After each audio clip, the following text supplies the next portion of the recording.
It's almost time for the NXT 2.0 roster to stand and deliver. What are they going to deliver to us? Who the fuck honestly knows? We'll have to wait to find out.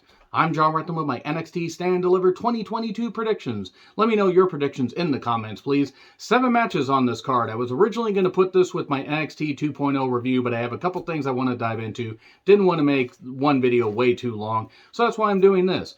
They're also not going to sell out the American Airlines Center, which I never thought I would say when it came to an NXT TakeOver event, but unfortunately, since this revamp, I don't know if they're going to be able to draw more than 8,000 people in that fucking venue, and 8,000 and 18 to 21,000 seat capacity venue, that's not going to look very good at all. They're going to have to do 2-for-1 ticket specials just to get to that number. Maybe get to 10,000. Hell, just give tickets away for free. Pull a goddamn WCW Nitro in 1998. Anyway, I hope the card's going to be pretty good. Let's talk about it, shall we? So, a kickoff match literally just added tonight. Jacy Jayne and Gigi Dolan defending the NXT Women's Tag Team Championships against Dakota Kai and Raquel Gonzalez. They teamed them back up together. Why? I don't know. I don't care. Dakota and Raquel will probably win because fuck it. And then it will be revealed that Raquel ended up betraying Dakota's trust because she attacked Wendy Choo Choo, the narcoleptic. And this will ultimately just drive Dakota insane after Wendy got her to trust people again. Oh, it's going to be so beautiful. God forbid.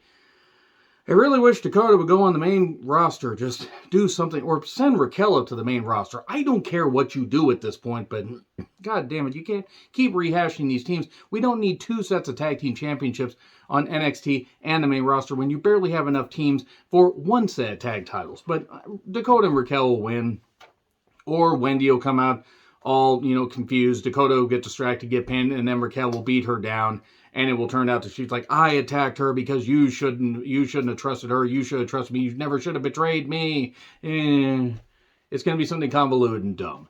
But let's just say Dakota and Raquel win. Okay, so let's get to the Fatal 5-Way North American Championship ladder match. Carmelo Hayes, Grayson Waller, Santos Escobar, Solo Sikoa, and Cameron Grimes. Is Cameron Grimes going to go to the moon? I have Carmelo Hayes winning, but I would not be surprised if they gave it to Cameron Grimes because of the emotional story of him wanting to make his dad proud. Hey, if Cameron Grimes wins, it's going to be a big deal, and that's going to be good for him. I think Carmelo Hayes is going to win, and they could have Grimes win it down the road. They really could. They could have him win it on TV. Like, it wouldn't be the worst thing. He got into this match, but he just couldn't quite get it, and then he gets one more last shot after getting a last shot to get into this match, so it would get even more convoluted. I want Carmelo Hayes to win. I have a feeling they're going to have Cameron Grimes win. I'm going to go with Carmelo Hayes. I'm probably going to be wrong about this. So anyway, we get to Tommaso Ciampa versus Tony D'Angelo. Is Tony going to be the new Dawn of NXT? Yeah, probably. Give it about 10 to 15 minutes. And they're going to do an incapacitation thing, and he's going to take Ciampa out, and then Ciampa will be analyzed at the local medical facility for a bruised neck and anal bleeding. What? Wow. But they will have Tony D'Angelo take Ciampa out because otherwise, what's the point? Ciampa can't do anything more. He's going to get called up. Have Tony win and have him do something. You can have Ciampa, maybe you could have Ciampa go out on his goddamn sword and you could have him get a thank you Ciampa thing and he could get, just dragged out by officials if Tony doesn't, injure his neck or whatever. Just do something that establishes Tony D'Angelo, gives him a big win, and sends Ciampa on his merry way to be forgotten about on the main roster in a little bit. Mandy Rose versus Cora Jade versus Io Shirai versus Kaylee Ray. Fatal 4-Way NXT Women's Championship match. I have Cora Jade winning without a lot of confidence. Not that I don't like Cora Jade. I liked her as Elena Black. I think she's doing very good work as Cora Jade. And for a young talent, she's getting better. She's not there yet. But at this point, if they keep it on Mandy Rose, it is what it is. Don't give it back to Io Shirai. Io needs to go to the main roster. Even if she's just wrestling in 8-minute matches, she'll be doing something else than being on NXT. Kaylee Ray doesn't need to win it. You could argue that Kaylee Ray should be called to the main roster. I don't think yet called her up after SummerSlam, but Cora Jade will win and be this fresh young baby face they can build up and everything, and maybe you can just have Toxic Attraction come to the main goddamn roster. I mean, even though they're a main drawing point for NXT 2.0, what else can they really do? If they lose all their championships on this night, I think Toxic Attraction will even be called up. Call them up to Raw, give them an edge, and it would be something. Don't give them edge. Edge managing them would be very, very weird, but it gives Raw a bit more of an edge. It gives them some fresh some fresh meat to use on the women's roster. That sounded a little bit dirtier in my head. So yeah, Cora Jade to win. I mean, they could give it to Mandy, but I'm going to have Cora. So, Imperium versus the Creed Brothers versus MSK. Provided, of course, that they don't decide to suddenly cut the legs out from MSK because of these Nash Carter allegations. Which, if true, he needs to fucking go. 3-way match for the NXT tag titles. I have Imperium winning.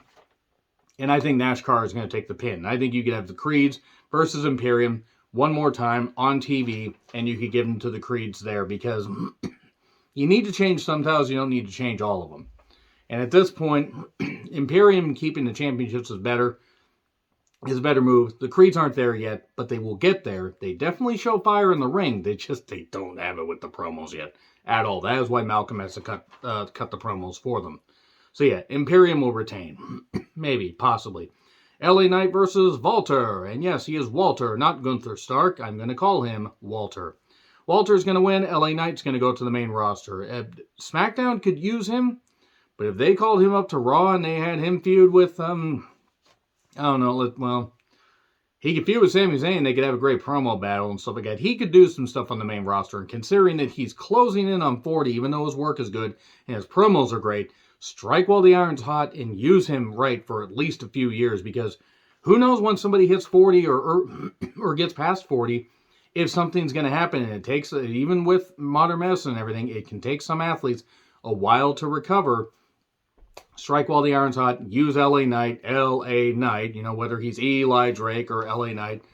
Utilize the guy, and he's over. And he can definitely get over with his promos. But Walter will beat him here. Dolph Ziggler versus Rex Steiner for the NXT Championship. Rex Steiner wins because the Steiners are going into the Hall of Fame the previous night. And if Rex doesn't win, then what the fuck are we even doing here? That's the whole point. He gets the big win. He gets it in front of a large crowd, even though it's not going to be a very big crowd. It's going to look, that venue's going to maybe be a third full, maybe half full at the most. It's going to be almost embarrassing. But Rex is going to win, and then he can have the championship until he loses it at the whatever big event they have for SummerSlam weekend, and then he gets called up right after SummerSlam. And if Reigns still has a Universal Championship at that point, have him feud with Reigns and have him beat him at Survivor Series or something. I don't goddamn care. Anyway, those are my predictions. Agree, disagree what I said? Like, share, subscribe, Twitter handle in the description. I'm John Rickland. I'll see you soon.